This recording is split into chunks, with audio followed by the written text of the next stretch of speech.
Hey everybody, I'm Zach West, and this is my presentation on the rise and fall of American Dynasty, Kmart's Destructive Leadership for Spring Hill College, Business 525, Spring of 2025. So let's start from the beginning. Kmart got its start in 1899 when Sebastian S. Kresge started his first store, SS Kresge, 63 years before the first Walmart. A small retail store, often referred to as a dime store because most household good items were sold under the price of a dime, continued to expand. By 1912, SS Christie had expanded beyond 80 stores and topped over $10 million in sales, and would later become a publicly traded company. In 1962, in Garden City, Michigan, a new division of department stores were opened under SS Christie to be named Kmart. Success continued and the company reached $1 billion just as Mr. Kresge died in 1966. At the time of death, Mr. Kresge was CEO of 930 stores. 162 of them were Kmart's. After a few management changes, Robert Dewar takes over CEO at the end of the decade, and all stores are rebranded Kmart, as 90% of total sales stem from Kmart sales, which makes about 70% of their 1,642 stores. The 80s. So at this point in the century, Kmart has shown significant success and growth. But with the loss of Mr. Kresge, there has been many leadership changes. As we all know, with leadership changes, there's often goal and directional changes, and we start to see that here. Expansion continues as Kmart reaches 2,000 stores, and one of the biggest success of Kmart is picking up the Martha Stewart brand, which is a whole nother presentation in ethics in itself, so we won't go there today. The early 90s saw even more expansion and apparent success as Kmart bought out Sports Authority, Walden Books, Books Incorporated, Office Max, and Borders Incorporated. The Martha Stewart brand is booming as it drives them into a European and Canadian market for international success. However, towards the end of the decade, Kmart starts taking financial loans to pay owed debt, and they change CEO 4 times. And this is where the honesty on the financial standing becomes questionable and destructive leadership starts to become apparent. From here, attempts are made to expand an online market.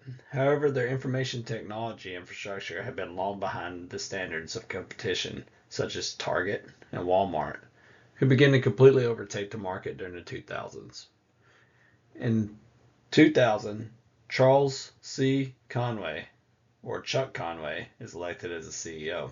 This is truly where destructive leadership sets in, and the scandal of Conway's dishonest practices are shown. A board of directors is established in 2000 upon filing for bankruptcy, and Edward Lampert, CEO of Sears Holden, is directed to be the head of the board. Store closures began, closing 600 stores as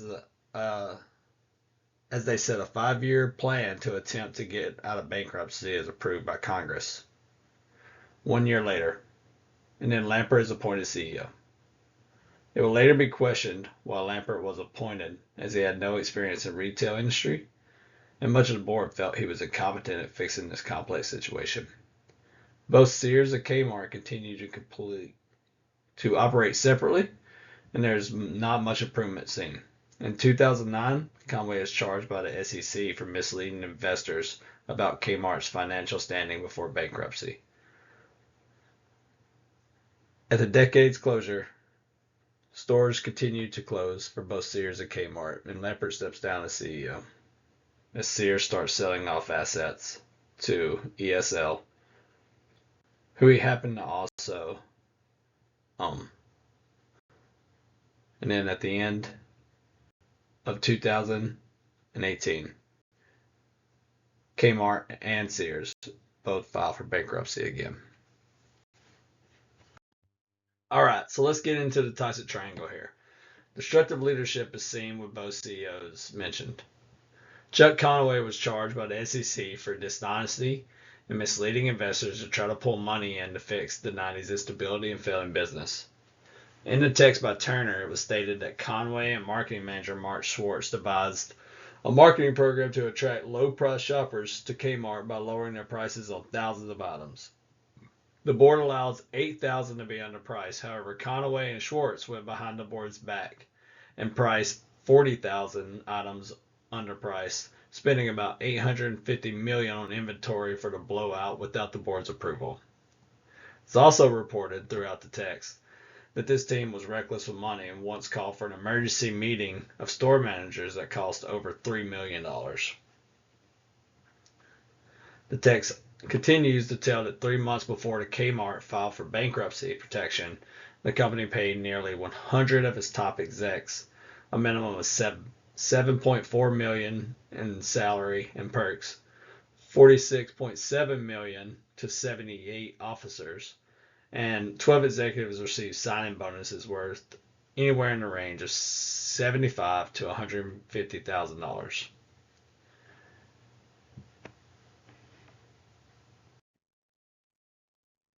As mentioned, this conducive environment provided no stability. A reported low morale by management within stores was a direct result of the top management's short-term focus, often putting out weekly promotions that caused constant store turnaround that was difficult for managers with the small average paid employees to manage. Then there's susceptible followers. Managers were struggling to keep up with the top-down decisions. The company spent about $6,000 per store to incorporate Blue Light Special, which would give flash sales on an instant. However, no store management was involved, and there were no allocations to increase personnel to let the program work as intended. And then there was Edward Lampert, but we'll get into him a few slides later. So what could have been different? For one, stability in management is the first.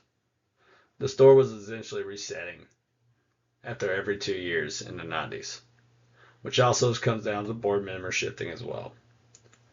This was a lack of check and balances for a corporation who had expanded so big that it was unable to keep up with competitors. There was a lack of policy and guidance to identify the direction of the company and keep the company on track. As mentioned earlier, the lack of stability created from an environment that did not conduce a sense of empowerment or listening to store managers led to colluders. Each manager came in with a big idea of how to make the company exceed and get back on top, from anywhere from marketing to greater investments for IT, even though the infrastructure in the store couldn't support the need. So colluders just went along with the marching orders and felt as if they were unappreciated and unheard. Then there are the conformers, who saw the opportunity to get on board and take part of these big payouts that the store had been paying.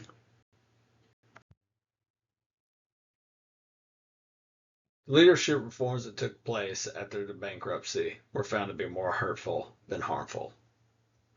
Lampert was appointed as CEO when he had no experience in retail, and the board felt incompetent in his abilities to fix the company. Later, Lampert would file conjunctions against Sears Holding and Kmart, saying he was mispaid, when in 2023, Lampert's appeals were denied and nearly all the stores were closed except the U.S. Virgin Islands and Guam. Lampert was sued for suspectedly stealing $2 billion worth of assets that were moved before his departure and filing for bankruptcy a second time.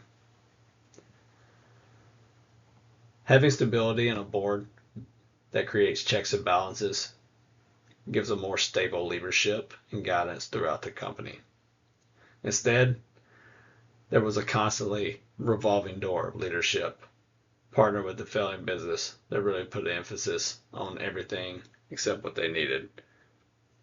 An example, the late 90s, as the company knew it was failing, put a very heavy emphasis on marketing to try to pull people into stores.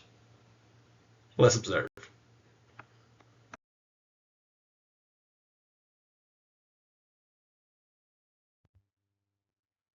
I mean, it's a great commercial, I admit. However, It did not save Kmart or Sears for filing for bankruptcy again in 2018. So that's two bankruptcies for two businesses within 20 years due to a destructive leadership, susceptible followers, and a conducive environment without stability, no guidance, and no clear goals for anyone within the company. I'm Zach West, and this is my presentation on the rise and fall of an American dynasty, Kmart's destructive leadership. Thank you.